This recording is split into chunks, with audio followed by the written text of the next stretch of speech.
বউ আমি কাজে গেছিলাম কাজ তো নাই দেখি বউ বাড়িতে নাই। তারপরে মারে জিগাইলাম, মায়ে কইছে এই তাই ফল্য দিতে গেছে, যাওয়ার পরে আর আইসে না। তাই আমি ফল্য গেছে আইসে না, আমি ভাবছি যে কোনো আনে গেছে যদি আমি সব কানে ফোন করে জিগাইছি কোনো আনে গেছে না।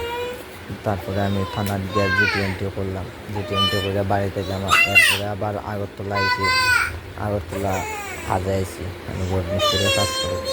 কাজে আওয়ানোর পরে আজকে প্রায় 8-9 মাস পরে দেখি এই ছেলেটার লগে গেছে।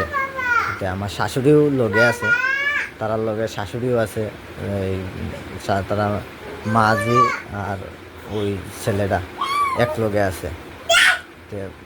যেখানে ঘর ভাড়া থাকে এখানে আমি খবর পাইছি, গেছি। যাওয়ানোর পরে ঘর মালিকেও কইছে সব কথা। আজকে আমি এটার লেগে মানে মিডিয়ার দ্বারা আইছি।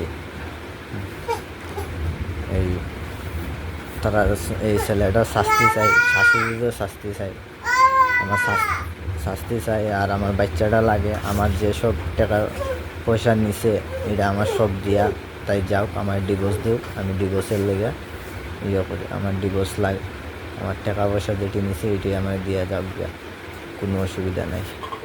আমি আর কিচ্ছু চাই না, আমি ডিভোর্সটা চাই, আমার টাকা পয়সা চাই, আর এই শাশুড়ি আর এই ছেলেটার শাস্তি চাই,